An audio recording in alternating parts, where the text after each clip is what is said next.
कांकेर जिले में सक्रिय रहे 21 नक्सलियों ने पुलिस के समक्ष आत्मसमर्पण कर मुख्य धारा में लौटने का निर्णय लिया। जंगलवार कॉलेज परिसर में आयोजित कार्यक्रम में सभी नक्सलियों का रेड कारपेट बिछाकर स्वागत भी किया गया। बस्तर रेंज के आईजी पी सुंदरराज ने आत्मसमर्पण करने वाले नक्सलियों को संविधान की प्रति भेंट कर मुख्य धारा में उनका स्वागत किया।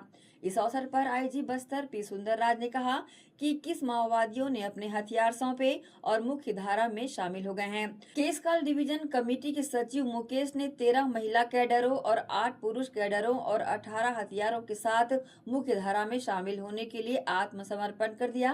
प्रशासन उनके पुनर्वास के लिए हर तरह की सहायता प्रदान कर रहा है। उन्होंने दक्षिण बस्तर के जंगलों में छिपे नक्सलियों से अपील करते हुए कहा कि वे आत्मसमर्पण कर शांति का रास्ता अपनाएं, अन्यथा सुरक्षा बलों की कार्रवाई के लिए तैयार रहें।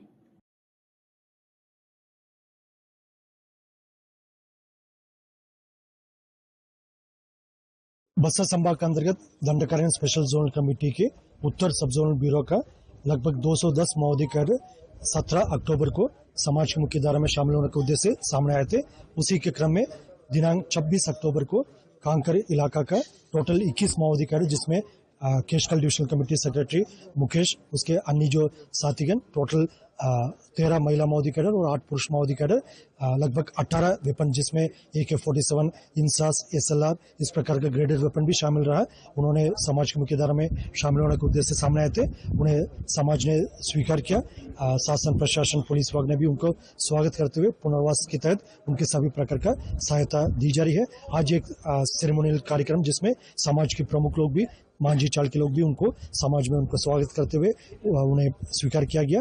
और आने वाले समय में हमें पूरा विश्वास है अन्य जो शेष माओवादी कैडर अभी भी जंगल में बंदूक लेकर जो हिंसात्मक गतिविधि को अंजाम देने के लिए यदि कोई विचार कर रहा है, उनके पास भी एक ही विकल्प है, हिंसा त्याग कर समाज की मुख्य धारा में शामिल होने का उद्देश्य आना चाहिए। अन्यथा जिस तरीके से हमारा अभियान जारी है, उसमें उनका गंभीर परिणाम को भुगतना पड़ जाएगा। शासन की स्पष्ट मंशा है बस्तर संभाग के अंतर्गत और संपूर्ण भारतवर्ष में जो हिंसात्मक गतिविधि को पूर्ण रूप से समाप्त करना है। जो माओवादी हथियार लेकर जंगल में रहकर क्षेत्र की जनता का जानमाल को नुकसान पहुंचाने की जो गतिविधि है, वो पूर्ण रूप से समाप्त हो और वो सब मुख्य धारा में शामिल होकर लोकतंत्र की प्रक्रिया के तहत आने वाला जीवन को जी सकता है। और इसी प्रकार के जो उद्देश्य लगातार हमारा प्रयास रहा, जो पुनर्मार्गम यानी पुनर्वास से पुनर्जीवन, इसी पहल के तहत विगत 10 दिन में देखा जाएगा बस्तर संभाग के अंतर्गत टोटल 231 माओवादी कैडर, लगभग 170 जो हथियार को समाज के सामने और शासन के सामने उन्हें हथियार को भी जमा किया और एक सामान्य जीवन के लिए सामने आए। उन्हें हम स्वागत किया